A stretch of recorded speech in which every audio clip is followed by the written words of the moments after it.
Every day I'm usually in here between 7:30 and 7:45. On a Monday I won't be home till probably 10 o'clock, and that's because we've got council briefings and the like. But there isn't a day which is a set number of things that I've got to go through and process and get out. It's more about what's important, what's happening, what type of things are going to council. But on a Saturday morning, there's always executive notes and reports to read. But the day is always busy because we're a busy place. So there isn't a typical CEO day, except that most of the time it's a long day.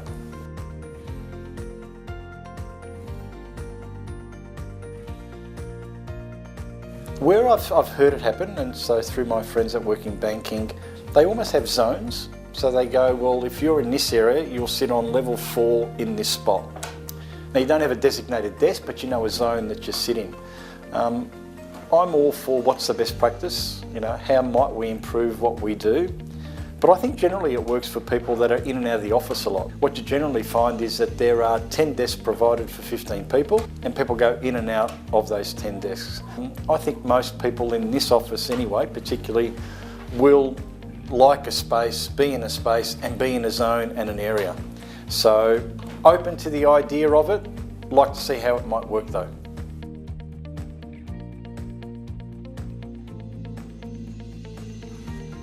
Well, safety is really important to us across the organisation. I think hopefully everyone recognises that, so we would look to make sure that everyone is in a safe environment.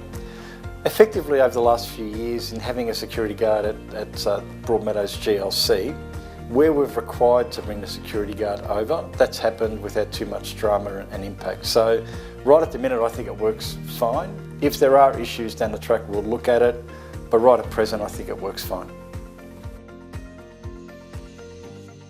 Well, I think most people would want me to say no, but the reality is at some point the state government might want to look at, because of the growth that's been experienced across Melbourne, should it realign boundaries? Now, there's no view on that at the moment. There's no view that in the next 4 years it's going to happen. But at some point it's bound to happen because of the growth that we're experiencing. And like anything else, it's that process of identifying, is the local government providing the best that it can for an area or a location? That might include Sunbury, it might not, but I think generally you'd probably have to look at right across the rest of Victoria, how are the residents in the community best represented? So I can say, right at the minute, not an issue.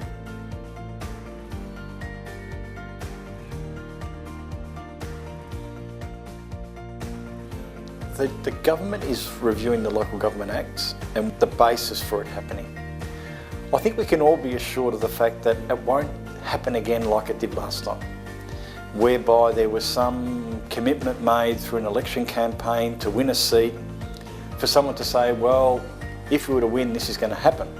So I think at the very least the state government now has actually provided some guidance as to what you shouldn't do. So for it to happen again, not just for Sunbury but for other areas, I think it'd be a much more process-driven approach, identifying what needs to happen and how it needs to happen, and then providing some guidance as to the things that you can and can't do. The process last time was more about someone had an idea and then they tried to implement how we might make this idea happen. And in the implementation, a lot of things I believe were not just flawed, they were inappropriate. And I think the transition auditors found, and their report I think will be used by anyone to guide anyone else that's thinking about any separation.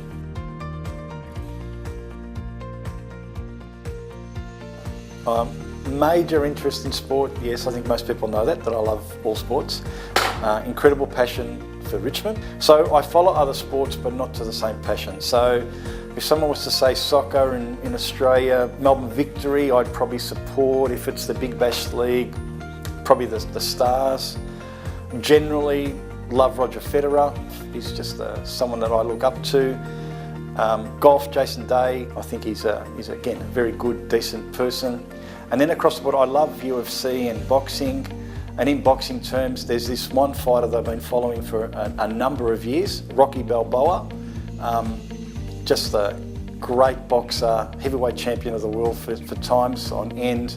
I think we're up to Rocky 7 at the moment, and he keeps on winning. So even at about 50 odd, or 60 odd, it gives inspiration to us all about what you can achieve.